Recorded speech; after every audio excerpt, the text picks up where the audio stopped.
começou a escola de candidatos com o presidencial do Ciro Gomes, né, o economista Nelson Marconi, sobre o PND e os desafios de 2022.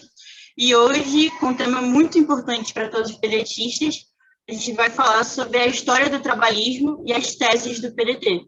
E aí, para isso, nada melhor do que os dois pilares dessa história, né, pessoas que construíram ela, que é o senhor e o Manuel Dias.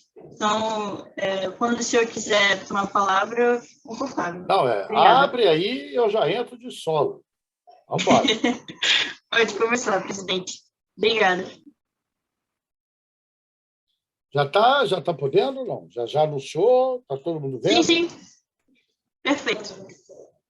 Bom, em primeiro lugar, são 18 horas e 17 minutos. Quero pedir desculpas pelo atraso, mas às vezes é coisa que a gente não controla, né? Eu tive essa semana aí, tivemos ontem com o nosso Ciro em Ribeirão Preto, né? Um ato muito bom. Filiamos uma ex-reitora da USP de São Paulo, professora, mestre, doutora em ciências, Sueli Vilela. Recebi também lá, para minha honra, o título de cidadão de Ribeirão Preto, Ribeirão Pretopolitano. Tem que aprender a falar, é muito difícil. Na véspera, eu tive no Rio Grande do Sul, tive uma conversa com o nosso provável candidato a governador, Romildo Bolzan, que já foi prefeito da cidade de Osório, que fica muito próximo de Porto Alegre, em torno de 80 a 100 quilômetros. Depois tivemos uma reunião com a bancada estadual do PDT. Depois tivemos uma conversa com um ex-reitor também da Universidade Federal do Rio Grande do Sul, Burman, lá de Santa Maria, no Rio Grande do Sul. Estou colocando isso só para vocês terem uma ideia que o partido está indo bem, estamos nos fortalecendo. A candidatura do Ciro, apesar dos boicotes, das intrigas e do trabalho que o PT faz para tentar dividir a gente, é unânime, é uníssona, está firme, está forte, está crescente. E esse nosso projeto, que não começa com o Ciro, começa com o Ciro ainda, começa com Getúlio ainda na década de 30, está mais do que nunca colocado para a sociedade brasileira. Nosso projeto nacional desenvolvimentista tem começo, meio e fim. Começa na década de 30, um pouco da história do trabalhismo, que eu fui convocado pelo pessoal da Fundação Leonel Brizola Pasqualini, aqui do Rio, para falar. Passa pelos momentos da reconstrução do Brasil, da visão do presidente Getúlio, que era um visionário, de quebrar a política hegemônica de café com leite, que era o café representado pela grande produção de café de São Paulo, à época chamado de ouro negro, e Minas Gerais com leite, por isso que chamava-se café com leite. Minas e São Paulo. São Paulo produzindo o café e Minas produzindo o leite. E Getúlio faz uma revolução para fazer esse Brasil federativo que é hoje, né? Um Brasil que atendesse aos interesses das 27 unidades, um Brasil que tivesse um projeto de desenvolvimento. Getúlio já via isso na década de 30. Getúlio criou a Companhia Siderúrgica Nacional, a CSN, aqui no Rio, em Volta Redonda, estratégica, com a fábrica de chapas de aço, que possibilitou, depois, com o tempo, toda a linha branca da área de produção de geladeiras, fogões, micro-ondas, toda essa área que tinha fundamental importância a fábrica de aço, a Companhia Siderúrgica Nacional. Depois, com a primeira fábrica nacional de motores, a FNM, criada também por Getúlio, e prosseguiu isso até a eleição do seu sucessor, em 1950. Getúlio faz o seu sucessor e sequer recebe convite para posse. Ele foi responsável pela eleição do seu sucessor, bancou a eleição do seu sucessor e sequer recebeu o convite para sua posse. Aí eu já estou entrando um pouquinho no nosso tema. Deixa eu ligar o ventilador aqui, que está aqui.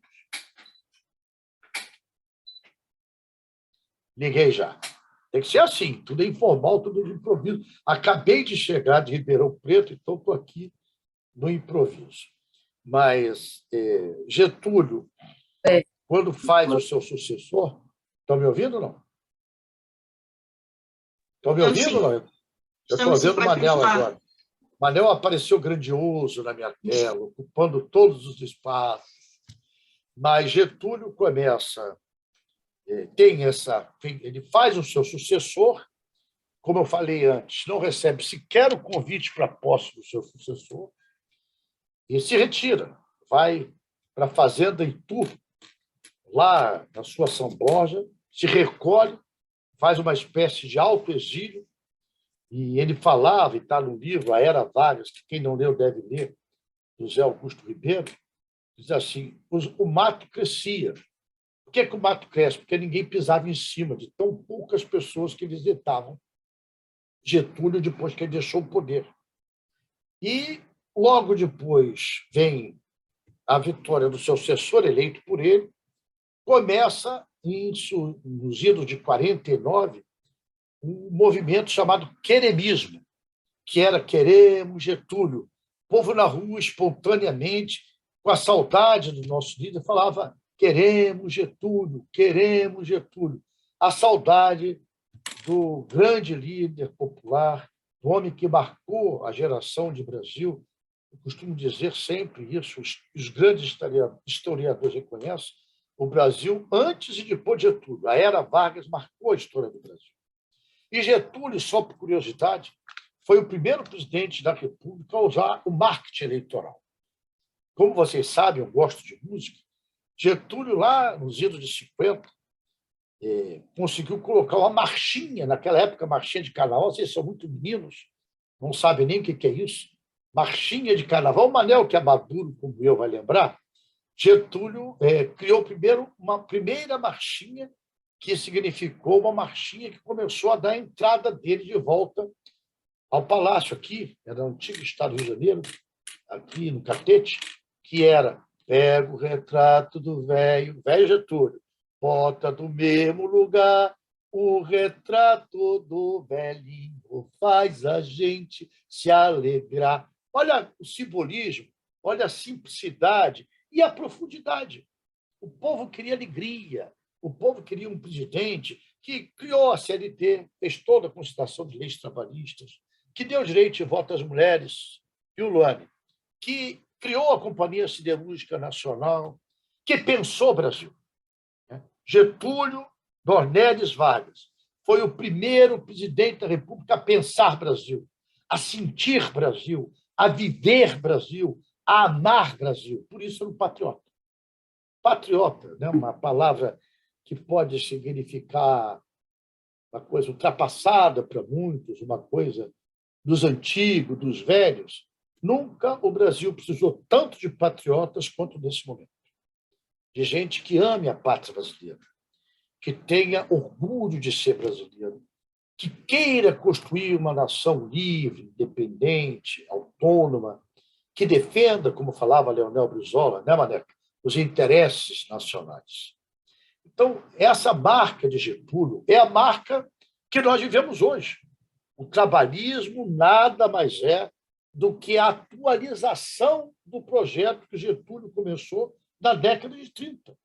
E o Projeto Nacional de Desenvolvimento, que hoje é personalizado, liderado pelo nosso candidato a presidente, irreversível, irrevogável, Ciro Ferreira Gomes, é a atualização desse Projeto Nacional de Desenvolvimento. Por que a atualização? Porque o mundo mudou. A tecnologia de ponta está aí. A gente vê o mundo integrado pelo sistema. Eu, com o meu telefoninho celular aqui que está na minha mão, eu falo com o mundo inteiro. Eu filmo o mundo inteiro. Eu falo e vejo as pessoas pelo Zap de qualquer parte do mundo. Então, essa atualização é necessária para a gente ingressar nessa era moderna da comunicação virtual. Então, o começo desse projeto nacional de desenvolvimento é com Getúlio. Lá atrás, na década de 30, depois com a volta dele em 1950. E o que significou a volta de Getúlio? É a volta do amor ao povo. é a volta de quem tinha profundo compromisso com o interesse nacional.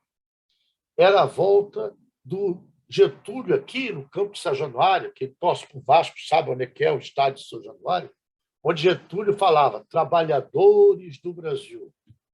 E, ao falar de trabalhador do Brasil, o Getúlio era chamado de demagógico, porque falava dos trabalhadores.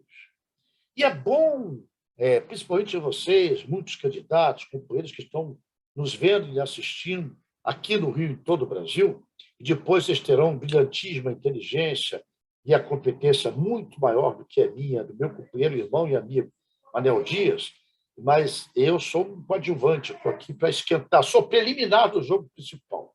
Então, como preliminar, o que eu quero dizer, Getúlio foi o primeiro presidente a pensar Brasil.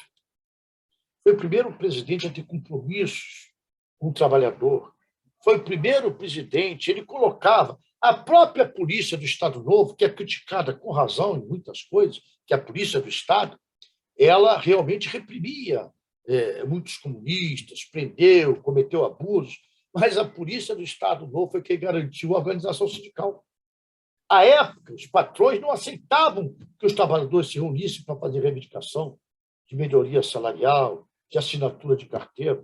A polícia do Estado Novo, a polícia de Getúlio, é quem garantiu a organização dos trabalhadores. Então, mente o PT. Olha como eu estou falando com clareza. Mente o PT quando diz que foi a partir deles que existiu o movimento sindical. Não é verdade. O movimento sindical brasileiro começa com Getúlio, o compromisso dele de garantir a organização dos trabalhadores.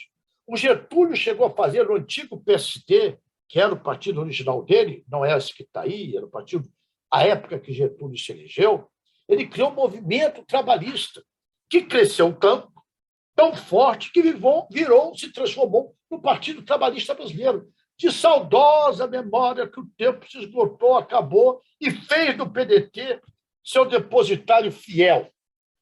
Nós somos hoje o depositário fiel da história de Getúlio, da história de João Goulart, do Hotel de Andrade, Leonel Brizola, Abdias de Nascimento. Quantos brasileiros, Francisco Julião, se eu começar a falar o nome, vocês não vão aguentar de tantos nomes que eu terei que falar. E vai falhar, né? Porque é muito nome. Mas nós somos um depositário fiel. Eu gosto dessa palavra, depositário fiel. Isso se usa muito no direito, com um inquilino, quando arranja uma pessoa para ser um fiador. Um fiador é uma espécie de depositário fiel. É o cara que garante o aluguel no caso do inquilino não conseguir pagar. Então, nós somos esse depositário fiel. Nós somos quem garante a história do trabalhismo.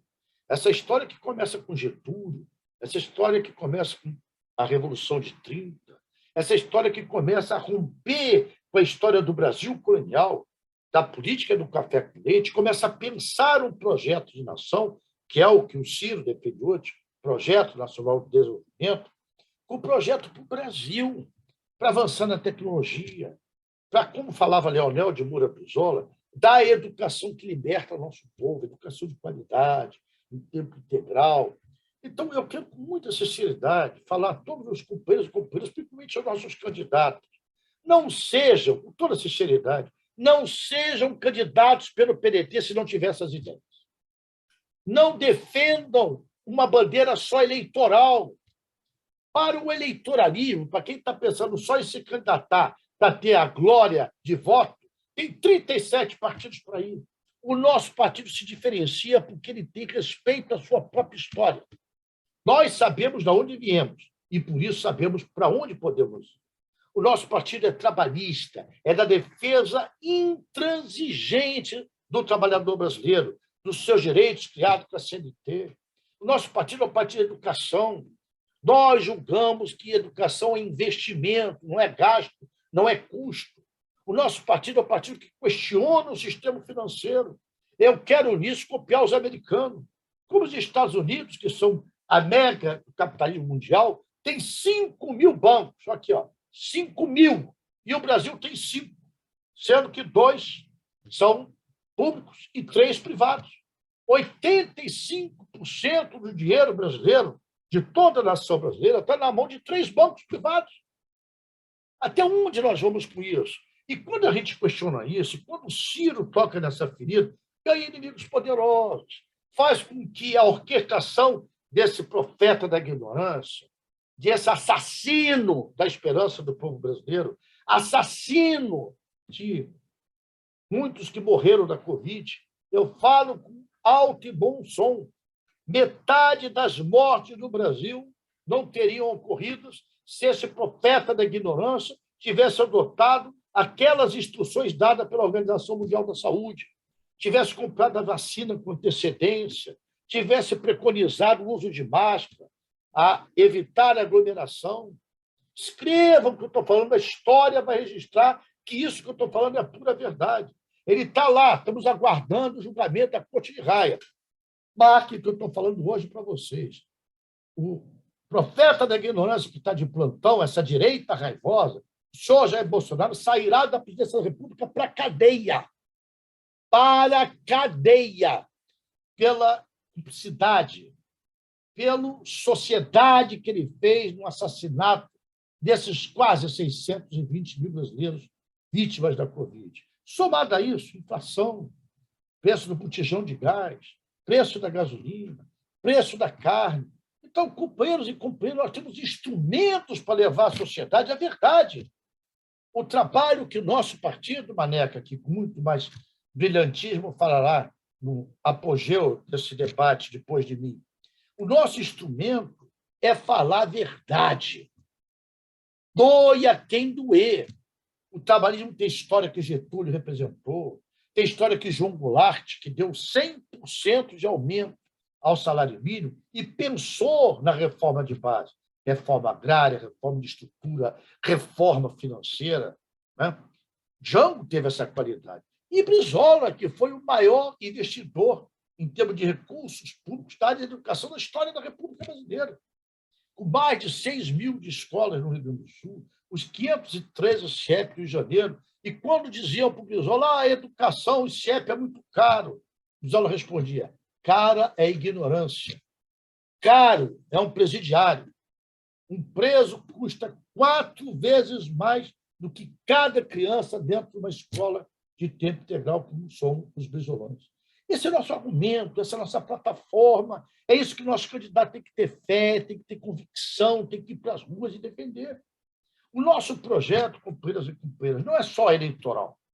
O eleitoral tem que ser consequência do programático, do ideológico, do projeto que nós temos.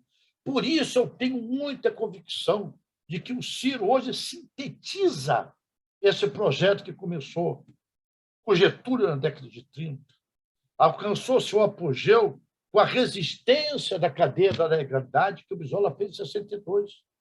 Verifiquem no Google, vejam um filme chamado Legalidade. É o único momento na história republicana do Brasil que um governador civil, o Brizola era governador do Rio Grande do Sul, consegue resistir a um golpe que estava preparado contra o ex-presidente João Goulart. E Brizola foi para a rádio, chamada Cadeia da Legalidade, só para esclarecer vocês, jovens. Não é cadeia de presídio, não. É cadeia de rádio, que se expandiu por todo o Brasil com adesão do Rio Grande do Norte, Maranhão, Manaus. Os grandes rádios começaram a aderir ao Brizola, que falava 3, 4, 5 horas por dia, pregando a legalidade, pregando o respeito à Constituição. Nós somos esse partido, meus jovens e minhas jovens, que tem história, que tem legado, que tem amor profundo ao Brasil. Por isso nós somos patriotas. Porque o patriota não pode ser uma palavra vã, não pode ser uma palavra que esteja no dicionário e a gente leia o significado dela. O patriotismo vem do sentimento de amor profundo à nação. E a nação só existe quando você conjuga 2 fatores: povo e amor profundo, a sua história, a sua raiz, a sua natureza. Nós somos esse povo. Nós somos da origem dos nossos índios, que quando nossos irmãos portugueses chegaram e nossos irmãos negros chegavam, submetidos à chibata para ocupar esse grandioso Brasil, os índios já estavam aqui. Nós somos essa mistura, essa miscigenação. Brasil indígena, Brasil caboclo, Brasil negro, Brasil dos portugueses, dos italianos, dos franceses, dos alemães, dessas várias colônias que construíram nossa nação. Mas nós somos profundamente um povo miscigenado, misturado, caboclo, em que a nossa língua é única. Poucos países do mundo, na dimensão dos nossos 8.513.000 quilômetros quadrados, têm a mesma língua. Os sotaques, às vezes, uma diferença, tem o cearês, tem o pernambuquês, tem o gaúcho, mas poucos conseguem se entender de uma forma muito simples, como o Brasil continental consegue. Poucos países do mundo têm a quantidade de água potável como o Brasil teve, as riquezas minerais. Nós somos o maior produtor de alimentos do planeta. Ninguém produz mais alimento que o Brasil. O que falta para o Brasil dar certo? Coragem, ousadia, vontade de fazer e defender os interesses nacionais. E eu penso que é isso que o Ciro tem. E eu penso que isso que o Ciro tem, herdado, da corrente de pensamento representada por Getúlio, representada por João Goulart, representada por Leonel Brizola, é que incomoda essa gente que sempre estão querendo nos diminuir, sempre querendo provocar uma divisão que não há, sempre procurando como essa polícia federal manipulada pelo Bolsonaro e pelo Moro e pelo Sérgio Moro, que atrás da decisão de um juiz tem lá os tentáculos do lava-jatismo, do arbítrio, do autoritarismo e o instrumento da Polícia Federal do governo Bolsonaro, desse profeta da ignorância. Nós vamos resistir, nós vamos lutar, nós vamos nessa luta até o fim, doia quem doer. Por isso, companheiros e companheiras, eu peço desculpa ao meu jeito de falar. Eu quero convocar a todos vocês, pedir a todos vocês, defendam o Brasil. Nunca essa pátria precisou de tantos patriotas como agora. Defendam a soberania nacional. Defendam contra qualquer tipo de discriminação religiosa, racista, sexual. Nós somos um país plural. Nós somos uma nação livre, independente, autônoma. O Brasil pertence ao povo brasileiro. Minha contribuição é essa, é modesta.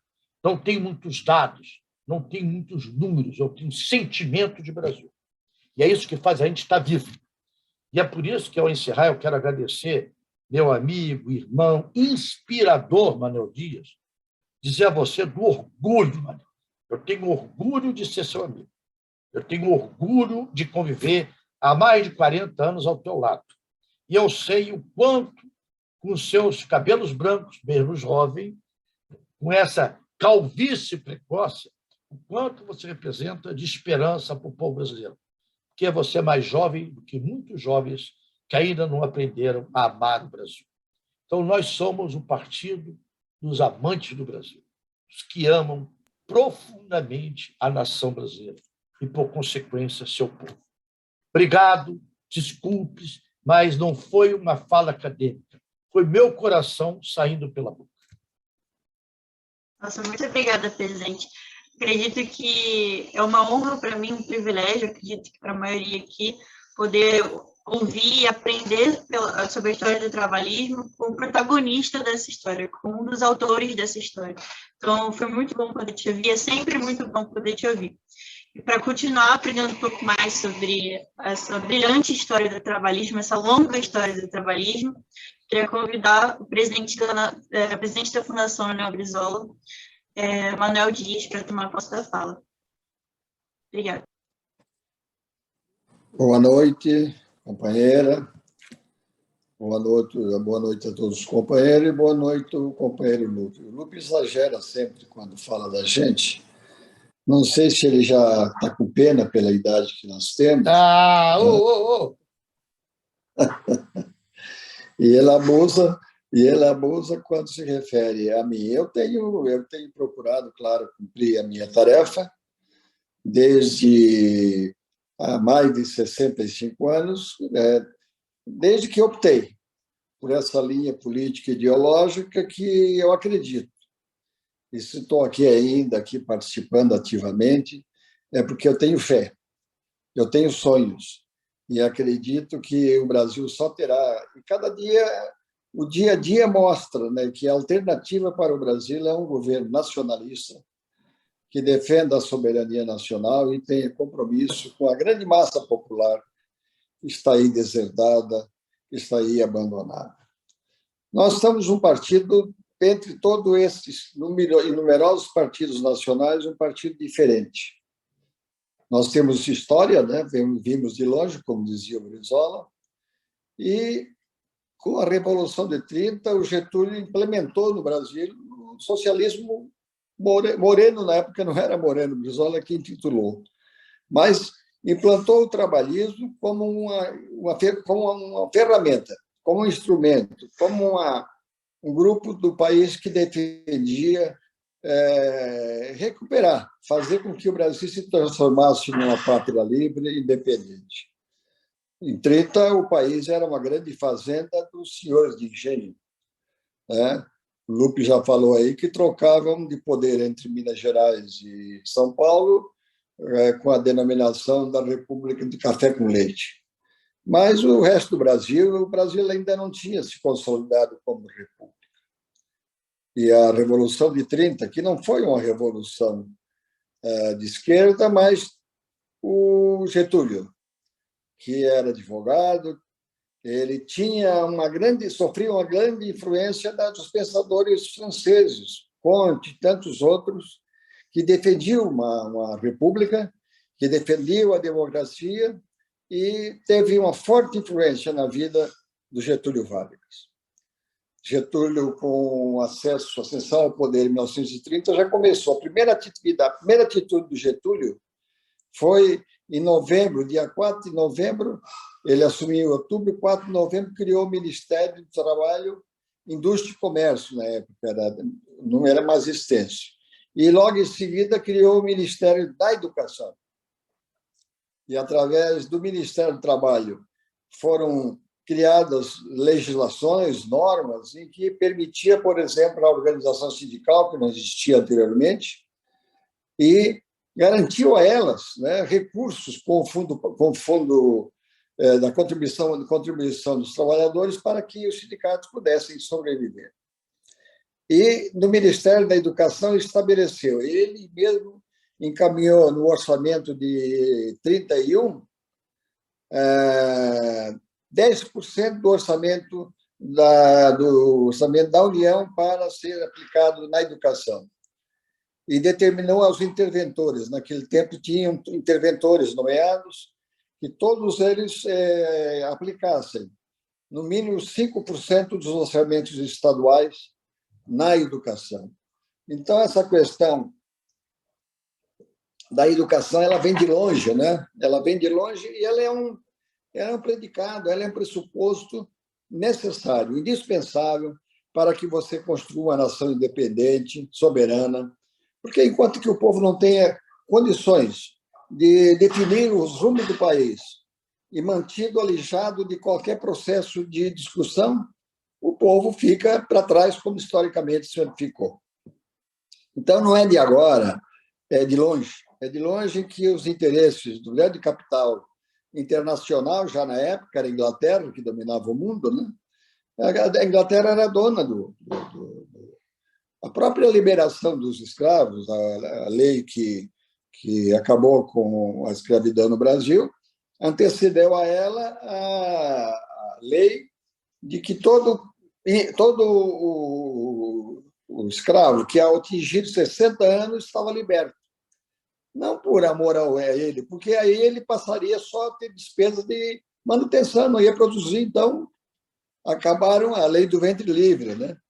Então, companheiros, nossa história vem de longe. Getúlio veio já para construir a situação e fez através das suas ações, das suas negociações com os Estados Unidos, que emergia também naquela época, que vivia uma crise de 29, em que, com a quebra da Bolsa de Valores dos Estados Unidos, os Estados Unidos já teve a pior crise da sua história. E o Roosevelt disputou a eleição de 30 lá nos Estados Unidos e ganhou as eleições contra a direita. o candidato a presidente da República estava lá no poder, dizia: não, não, isso o mercado resolve. E até hoje, companheiros, o mercado não resolveu crise nenhuma se não fosse a intervenção, e até hoje, com a intervenção necessária do Estado. Então, o Roosevelt esteve aqui no Brasil, o Getúlio, negociaram com o ingresso do Brasil na guerra, a concessão de Volta Redonda, Uso de Minas, Companhia Álcalis, Companhia de Energéticas do Rio de São Francisco, Fábrica Nacional de Motores. O Brasil já teve fábrica de motores no Brasil, os famosos caminhões Fenemês. E, com isso, ele criou uma infraestrutura capaz de permitir o desenvolvimento nacional. A indústria cresceu. O Brasil tinha as condições indispensáveis para construir um país que, já em 1935, representava a 25ª potência mundial. Em 1945, aliás. O Brasil já era a 25ª potência mundial.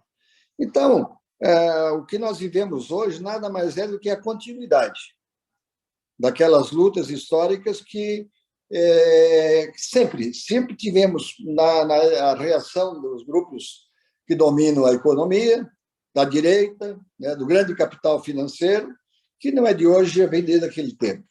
Mas Getúlio, com a sua competência, com a sua habilidade, avançou muito, né? E, com isso, assustou os setores mais conservadores que tentaram derrubá-lo. A grande campanha feita com Getúlio em 1950, aliás, em 50, 55, 54, era no sentido de caçar o Getúlio. Iam caçar o Getúlio. Só não caçaram o Getúlio porque o Getúlio renunciou. Então, ele postergou por mais 10 anos o golpe de Estado que aconteceu em 64 com o João Goulart. Então, o trabalhismo é o que há de mais moderno no mundo. E o trabalhismo é uma organização mundial. Se você ler a história dos povos, acompanhar a vida dos países, vamos ver que, na hora da crise mais difícil de cada uma dessas nações, lá estava ou o Partido Trabalhista ou o socialismo democrático, né?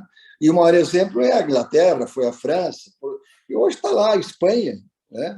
Está lá Portugal, que são governos que têm compromissos ideológicos com o socialismo democrático.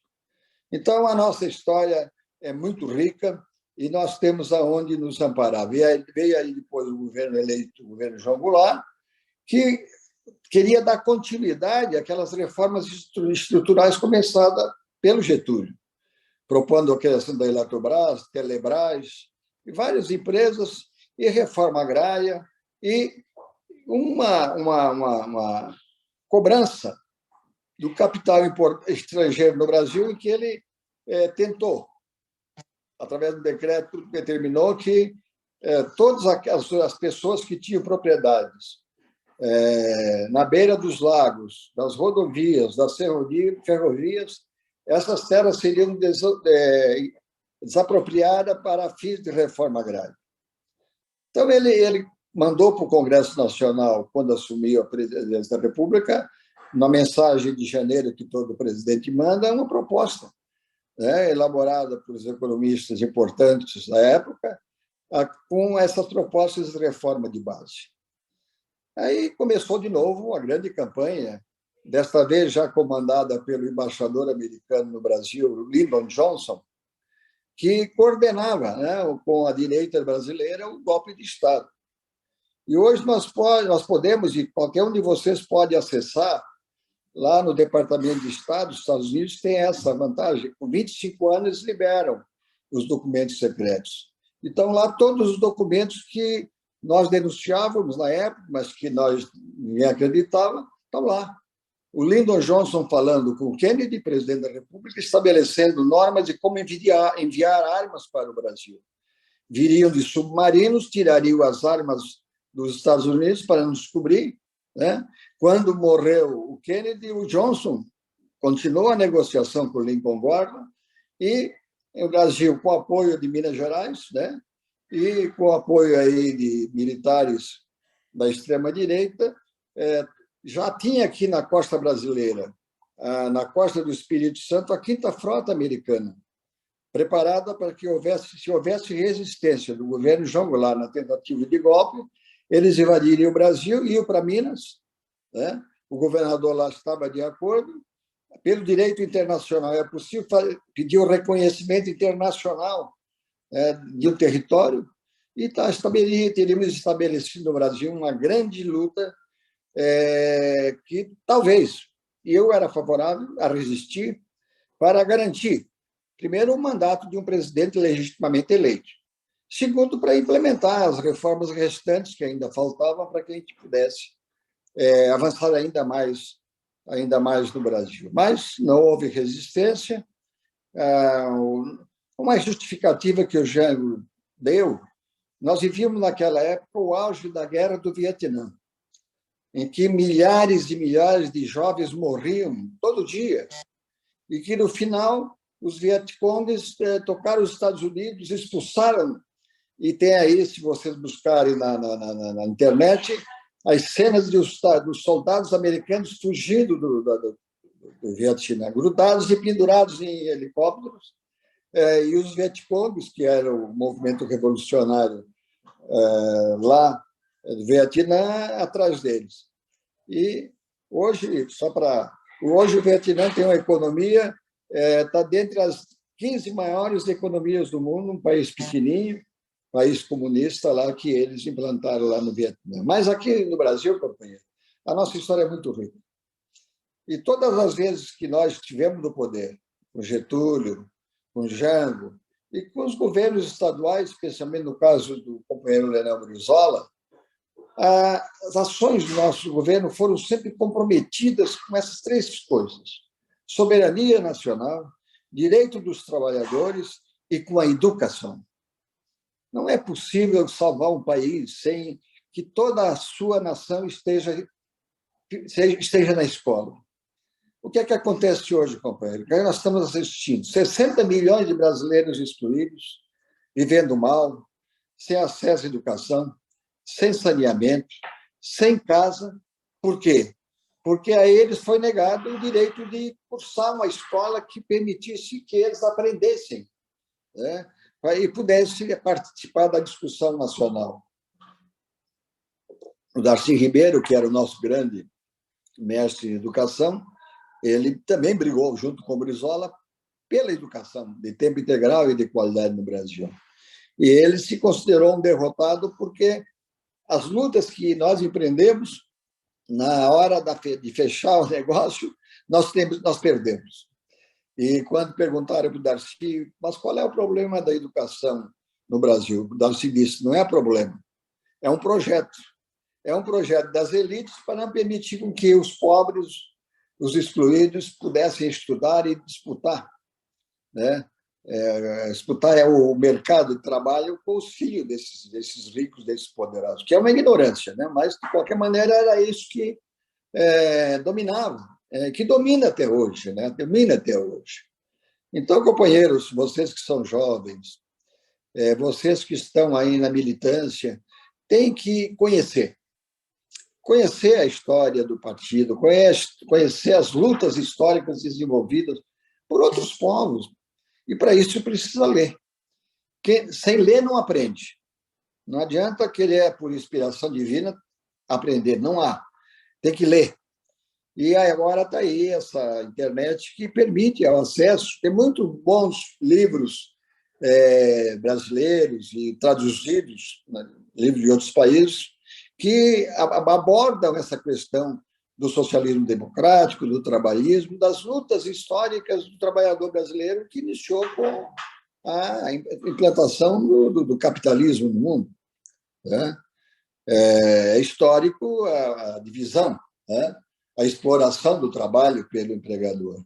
E chegamos a um país, companheiro, que aconteceu o que ninguém podia imaginar: acabar com o Ministério do Trabalho, acabar com toda a legislação trabalhista, que a maioria dela foi implementada pelo Getúlio Vargas, né?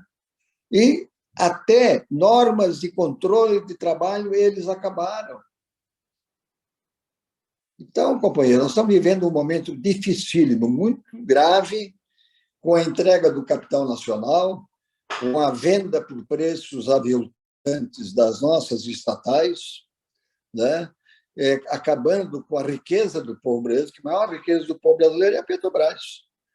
A Petrobras já foi a primeira empresa do mundo, passou, foi terceira, foi quarta. Ela tem tecnologia que só ela tem. Por exemplo, de perfuração do gás de petróleo profundo, né? Na profundidade, só o Brasil detém. Criamos aí a Embraer, uma fábrica de aviões. Nós criamos muita coisa, quando houve o interesse do Estado, quando governados por gente que tem compromisso em defender a soberania nacional. Então, essas coisas que são indispensáveis aos jovens. Primeiro, amor à pátria. Segundo, ter fé. Terceiro, para ter fé tem que conhecer, tem que ler, tem que armazenar conhecimento para poder se convencer. E aí vocês vão ter armas de acordo com as possibilidades, claro, avançarem muito no que nós sempre defendemos. Aliás, quando o PDT foi criado, havia um grupo muito grande que não queria que o partido fosse participante dessa democracia burguesa que está aí. O Brizola defendeu, não há mais hoje como fazer revolução armada. Então, vamos usar essa democracia burguesa para ganhar, através da organização do povo, da conscientização do povo, ganhar a eleição e no poder implementar essas reformas que nós defendemos e complementar aquelas que ainda faltam. Mas, infelizmente, e o Brizola, por isso, incluiu lá no nosso estatuto, que a nossa forma de organização é núcleo de base. Porque nós pequenos burgueses, nós, classe média, nos auto-intitulamos defensores do povo, nós não somos defensores do povo. A nossa tarefa é organizar o povo, dar consciência política, aí o povo vai fazer a sua revolução, através do voto, a eleição de pessoas comprometidas ideológica e politicamente com os seus problemas. Então, isso demanda um sacrifício muito grande. Quem não crê não vai sair de casa, do seu conforto, para organizar um núcleo de base, não vai. Né? E, infelizmente, o processo que vivemos é muito triste, porque a maioria da nossa juventude ela perdeu a fé, perdeu a rebeldia. Um jovem que não é rebelde é um velho. Ele não pode se conformar com a injustiça. Nós temos aí aqueles que tiveram as condições de ascender, de chegar à universidade, através das cotas. Ele tem que ir lá voltar a buscar os que ficaram lá. Ele esquece. Não, eu consegui, tá bom. Então, é uma tarefa muito complicada, porque essas novas tecnologias envolvem muitas pessoas, que é muito fácil eu ficar aqui num gabinete, no ar-condicionado, no sofá, e ficar ali. É importante também, dá para usar essas tecnologias. É uma ferramenta que nós temos que saber usá-la. O Lupe tem insistido muito que nós temos que procurar cada vez mais acompanhar e usar como instrumento de organização popular. Né? E estamos aí diante de uma eleição que é fundamental para o Brasil. Primeiro, que não pode continuar esse governo sob hipótese nenhuma. Né? Isso aí é uma afronta à dignidade do povo brasileiro, ao bom senso, e é um descaso, é um deboche que esse homem faz com o Brasil e com o povo brasileiro. Temos aí um candidato que tem uma proposta, que é o melhor candidato, mais preparado, mas ainda não chegou à população. Nós tínhamos o Brizola, que era um grande líder de massa, então ele atingia a massa. Nós precisamos agora usar o instrumento da organização para romper a bolha e levar lá para a periferia, para as comunidades, a proposta dos filhos, que é em benefício deles. Porque se eles não souberem qual é essa proposta, eles vão ficar de novo sendo manipulados pelas classes dominantes. Eu tiro aqui para Santa Catarina. Mas Santa Catarina é de direita. Não é de direita. Aqui o Brizola fez 75% dos votos para presidente. O Lula ganhou no segundo turno, na primeira eleição, e agora, este ano, elegemos, dos 15 deputados federais, 14 deputados bolsonaristas. Por falta de conhecimento, por falta de esclarecer essa população quem era essa gente. E nós não tivemos a capacidade, nós fracassamos, erramos. E é por isso que cabe a essa juventude que está aí a tarefa de substituir aqueles a nossa fase, que nós não conseguimos mudar, lutamos, mas também demos um exemplo de coerência, de luta, né? E estamos aí enfrentando. E aí eu quero dizer uma coisa aí que muita gente não tem conhecimento. Como é que o PDT consegue resistir a isso tudo? Porque nós estamos, desde 1930, no Brasil, defendendo isso e não sucumbimos. Elegemos presidente, eles depõem o presidente, nós continuamos insistindo, porque nós temos primeiro a razão. Nós estamos com a razão. Porque ninguém pode. E eles não contestam, eles nos discriminam. Eles demonizam a gente. Mas eles não têm condições de debater com o Ciro, por exemplo, as propostas de reforma estruturais que o Ciro está propondo. Porque sem elas não se muda o Brasil.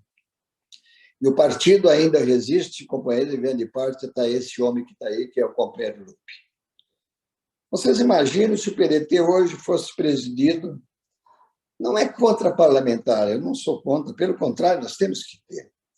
Mas se não tivesse a ousadia, a coragem, até o Lupe é meio, às vezes, fica meio possesso, né, diante do perigo de que o nosso partido possa sucumbir. Nós estamos assistindo, de vez em quando, crises, né, dentro do nosso próprio partido. Mas o Lupe tem aguentado. E é aí uma razão também, porque o Brizola nunca colocou um parlamentar na presidência do partido. Foi sempre pessoas que não tivessem voto, aliás, mandatos. Porque o mandato acomoda um pouco.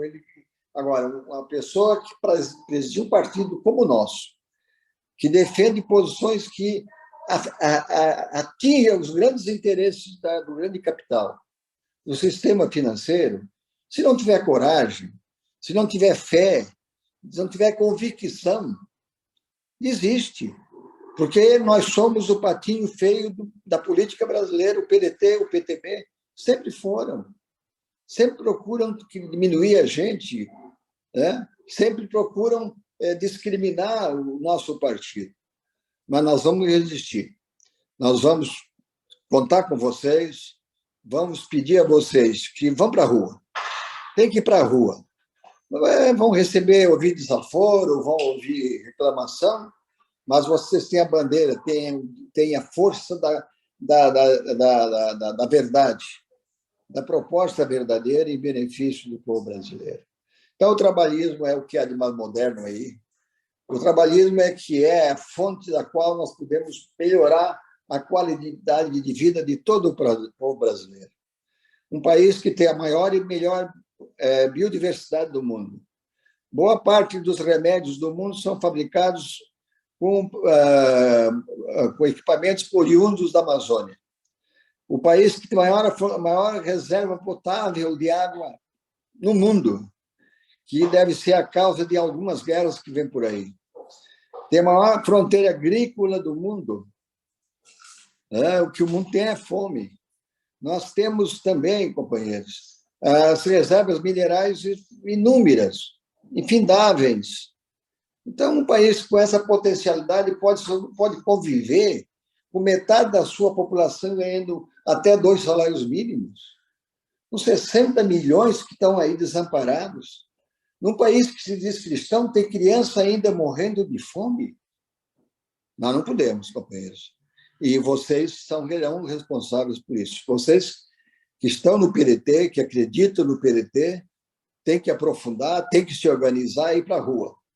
Porque, senão, companheiros, nós estamos apenas justificando essa democracia burguesa.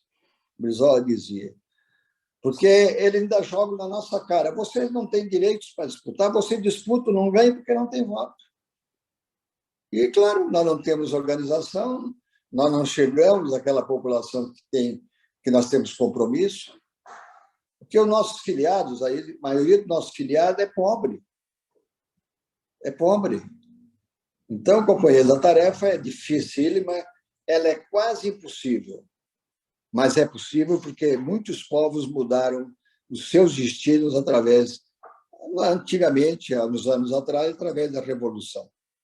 A revolução que nós queremos agora, ela é pacífica através do voto, através da organização, através de informações, a fim de que o povo possa discernir o que é certo, o que é bom para ele, o que é bom para aqueles que necessitam de um Estado organizado, um Estado forte e um Estado que tenha compromissos. Primeiro com a educação e depois com o desenvolvimento para o crescimento de todos. O Brasil é grande, cabe todo mundo, não precisa excluir ninguém. O PDT não vai tirar dinheiro de ninguém, nós não vamos privatizar nenhuma indústria desse capital que está aí. Tem lugar para todo mundo, é muito rico. Agora, o que nós queremos é que também aqueles que são excluídos possam participar dessa riqueza. Então, companheiro, obrigado aí, o Lupe, obrigado. Eu queria desejar a todos vocês um bom final de ano, um bom Natal, se possível, né? E que o ano que vem a gente possa fazer com que a nossa ação, a ação dos nossos militantes, esclareça o povo e o povo possa entender que nós temos a melhor proposta, o candidato mais preparado, de maior conhecimento e rebelde. Pois eles tentam confundir a rebeldia do Ciro como se fosse um desbocado. Como é que pode um cara ficar indiferente de tanta injustiça? Como é que a pessoa pode ficar indiferente diante de tanta sacanagem, tanta corrupção? Ele tem essa rebeldia. Ele reage a essa situação e quer contribuir para fazer um país diferente. Então, obrigado a todos, desculpa aí o tempo. Eu vou agora ter uma reunião aqui com a juventude também, né?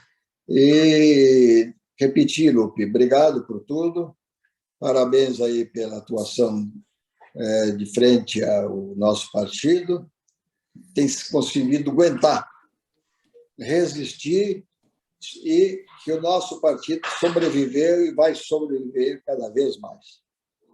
Então, vivemos um momento importante, que é o centenário do nascimento do nosso grande líder, Renan Brizola, né, que dedicou a sua vida inteira para incluir a população através da educação e do conhecimento, né? Mas a resistência e o poder econômico, o poder do sistema financeiro, através da dominação da grande comunicação brasileira, impediu que ele conseguisse atingir o objetivo, mas deixou aí o exemplo, que não tem saída. Cada vez mais pessoas dizem, não, sem educação não há solução. Então, nós vamos continuar na briga, na luta. Eu tenho ainda mais algum tempo de ação, e eu quero que ela seja frutífera, né? Frutífera e possa ainda ajudar alguns, a entenderem que o caminho correto é através do socialismo democrático e do trabalhismo brasileiro. Muito obrigada, Manuel. Para a gente já está finalizando, os dois têm um tempo curto e tudo mais. Fizeram muitas perguntas e ótimas perguntas, mas a gente selecionou só duas, justamente para essa questão do tempo. Eu vou fazer primeiro para o presidente Manuel Dias, porque ele tem essa reunião depois com a JS, e é o seguinte, perguntam assim: como revogar os desmontes ocorridos nas estatais brasileiras desde o FHC, como a Vale e a Telebrás, mas principalmente na Petrobras? Eu não entendi. Por favor de repetir. Claro. Eles perguntam assim: como revogar os desmontes ocorridos nas estatais brasileiras desde o FHC, como a Vale, a Telebrás, mas principalmente na Petrobras. Ou seja, como a gente pode fazer um plano que possa revogar esses desmontes que ocorreram nessas estatais desde o período do Fernando Henrique Cardoso. O nosso candidato, o companheiro Ciro Gomes, tem dito isso, né? Um dos principais destaques da sua fala é de que, assumindo o governo, ele vai readquirir, né? Vai buscar de novo para o patrimônio nacional aquelas indústrias que foram desnacionalizadas, foram entregues, porque não foram vendidas, foram a preços aviltantes entregue a capital privado e capital estrangeiro. Então, é um compromisso dele, é um compromisso do trabalhismo histórico, né? Já que nós defendemos que o Estado tem que ser detentor daquilo que é fundamental para a vida do povo brasileiro. E as estatais que foram criadas para explorar os seus setores, elas são indispensáveis. Então, nós defendemos, e o Ciro tem dito isso, que assumindo o governo, ele vai anular as privatizações e as concessões que foram feitas indevidamente. Ou seja, defender o Ciro, defender o trabalhismo é também defender o melhor Estado brasileiro. Presidente Lupe, tem uma pergunta que eu acredito que é muito cara ao senhor, muito cara a todos os trabalhistas, que é sobre os sindicatos. E o pré-candidato pergunta o seguinte: presidente, o senhor poderia discorrer sobre a PEC 49/2003, que acabou com a figura jurídica do dissídio, e o quanto isso fragilizou o movimento sindical brasileiro? Claro, Luana. Primeiro, eu queria agradecer a participação de vocês, meu amigo e irmão Manel Dias, pelo belíssimo exemplo que ele dá para todos nós, não só na sua fala, como no seu comportamento, e dizer que nós estamos no desmonte dos direitos dos trabalhadores desde que o golpista Michel Temer assumiu o poder. Nós chegamos ao ponto, nunca aconteceu antes, de a gente ver a extinção do Ministério do Trabalho. O governo desse profeta, desse genocida, chegou a extinguir o Ministério do Trabalho, pela primeira vez desde a sua criação. Nem a ditadura militar teve coragem disso. Porque isso é um projeto. O projeto neoliberal tem como principal foco, principal objetivo, tirar direitos, precarizar a mão de obra. Isso que você fala da PEC é para isso. Quando você não tem dissídio coletivo, quando não tem direito de um trabalhador reunir para saber as suas perdas salariais, a luta salarial, você destrói as categorias. Quando eles fazem isso acabando com o imposto sindical, é para destruir um instrumento que os sindicatos têm para se organizar. Como é que os sindicatos vão fazer manifestação se não tem dinheiro para pagar carro de som, para mobilizar os trabalhadores, com todo mundo desempregado, para prestar assistência, para ter dentista? Eu ainda tenho os dentes na minha boca por causa do meu sindicato jornaleiro. Os primeiros dentistas que eu frequentei na minha vida eram aqui na rua Camerino, no centro do Rio, sindicatos jornaleiros. Então, era o sindicato que bancava isso. Desculpe. Então, esse processo de desmonte é um processo pensado, organizado, direcionado. Quanto mais fraco for os trabalhadores de sua organização, mais fácil é para a elite dominante sufocar o direito do trabalhador brasileiro. Então, nós somos radicalmente contra, e vou te dizer mais. O Ciro, presidente, amanhã revogará todas essas atitudes. Isso é o compromisso do Ciro com esse partido, com a nossa história. É garantir direitos, avançar nesses direitos. Eu, como ministro do Trabalho, Luana, eu fiz um projeto de lei que depois o Lula preparou e o Congresso aprovou, de que a gente tinha um reajuste do salário mínimo pela inflação do período, mais o crescimento do produto interno bruto dos 2 últimos anos. Acabou isso. Nós chegamos a ter o salário mínimo valendo quase $400. Hoje, com dólar 6 e pouco reais, 1.200 vale 200, vale a metade do que a época que a gente, Manel Dias, eu fui ministro do Trabalho. Então, isso é um projeto. A precarização é um projeto neoliberal. A retirada de direitos é um projeto neoliberal. Essa PEC, irmão, para acabar com o dissídio, é um projeto neoliberal. O que me deixa profundamente chocado é que o trabalhador não está reagindo a isso. Essa é a dura realidade. Não reage, conforma-se com isso de uma maneira estranhamente passiva. Espero eu que isso um dia vá sacudir o Brasil. E aí eu não sei quais serão as consequências. Nós estaremos ao lado do trabalhador em todas as instâncias. E essa é a segurança que todo trabalhista tem, que todo peretista tem, que a gente vai estar sempre ao lado dos trabalhadores. E a gente está se encaminhando para o final, mas, por fim, eu queria agradecer aos dois, não só por todo o aprendizado que os senhores colocaram para a gente hoje, mas também pela coragem. O presidente falou muito sobre essa questão da coragem de ser trabalhista, e eu acho que isso é fundamental. A coragem de ser a vanguarda dos trabalhadores, ser a vanguarda e colocar sempre a defesa dos trabalhadores acima de tudo, mas principalmente a coragem de amar o Brasil, a coragem de defender o Brasil acima de tudo. Então, para finalizar, se os dois quiserem fazer os seus últimos pronunciamentos para a gente se despedir, e aí eu vou também falar as próximas aulas para aqueles que ainda não viram, mas fiquem de olho no e-mail de vocês, agora eu falo com os pré-candidatos, porque a gente está sempre lá postando quando vai ser as próximas aulas, quando o horário, os links e tudo mais. Então, fiquem ligados lá para não perderem nenhuma informação. Abro espaço para vocês se despedirem. Muito obrigada. Aleca, você tem o direito de ser primeiro. Não é apenas agradecer. Eu queria ressalvar uma coisa que eu me esqueci de falar. O Getúlio criou, já em 31 ou 32, a criação de sindicatos no Brasil, que era um absurdo criar. Eles não admitiam falar em criar sindicatos, razão pela qual ele teve que organizar e dar a cobrança, né, da contribuição dos trabalhadores para manter o sindicato. E quando os sindicalistas iam numa fábrica ou numa fazenda para organizar os trabalhadores, o exército dava cobertura, porque senão eles não deixavam se organizar. E outro dado importante está a unicidade sindical.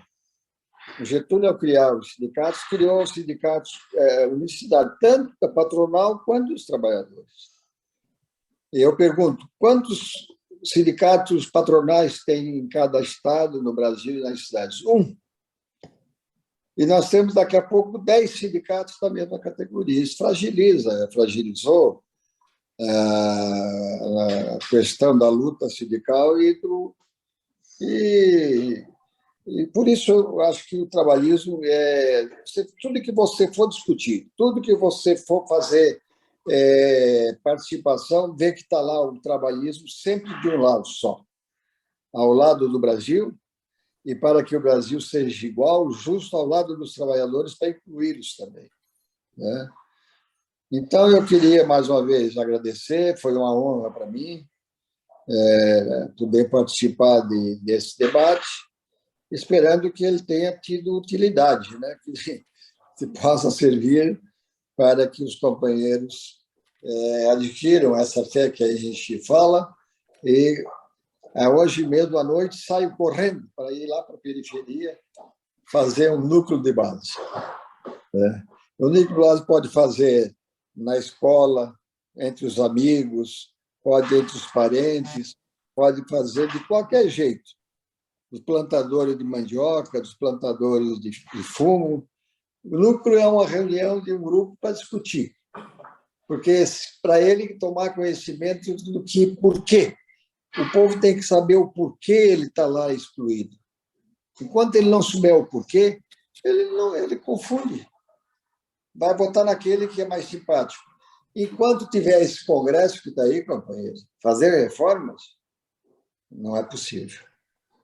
Por isso que nós defendemos o voto direto, a democracia direta, né? E eu não vi nenhuma vez nessas páginas alguém falar sobre o voto direto. Ficam falando mais do Lula do que do Ciro, e da proposta do Ciro muito pouco se discute. É outro problema que nós sofremos também, né? Então é isso, companheiro. Boa noite, obrigado. Sucesso para todo mundo. Posso falar, Lawane? Claro. Laone, eu acho que é muito importante a oportunidade que vocês estão dando à direção do partido para conversar, para dialogar, mas principalmente para colocar esperança no coração. Sem a esperança, a gente não avança. A gente tem que olhar a nossa história, da onde a gente veio, para saber para onde a gente vai. Mas sem o projeto de saber para onde a gente vai, o projeto de vida não existe.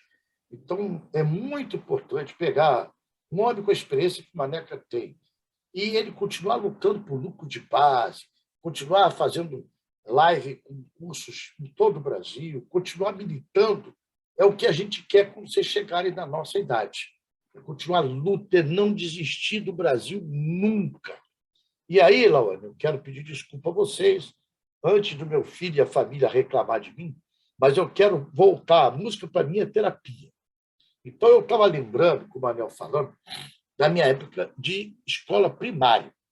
A gente aprende alguns hinos, eu nunca sei, porque eu sei que o hino da bandeira é aquele salve lindo, pendão da esperança. Eu acho muito sofisticado.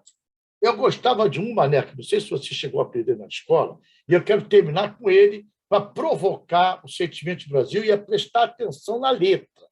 Era assim, ó. Bandeira do Brasil, ninguém te manchará, meu sonho varonil, isto não consentirás, bandeira idolatrada, altiva tremular, onde a liberdade é mais uma estrela brilhar, que a bandeira do Brasil seja uma estrela a brilhar e a guiar o caminho do povo brasileiro. Muito bom. Não acredito que seria possível fazer um final melhor do que esse. Sempre muito bom ouvir o senhor falar e cantar também. Para finalizar, pessoal, lembrando que dia 11 de janeiro a gente retoma com a Escola de Candidatos, falando sobre saúde, ciência e inovação, o outro tema fundamental para todo tralista, para todo peretista. Eu quero agradecer novamente a presença do presidente nacional do PDT, Carlos Lupe, a presença do presidente da Fundação Ana Brisa, Alberto Pasqualini, Manuel Dias, e a presença de todos vocês que ficaram até o final acompanhando essa brilhante aula sobre a brilhante história do trabalhismo. Muito obrigada, pessoal. Até a próxima. Obrigado, Mané. Um abraço, irmão.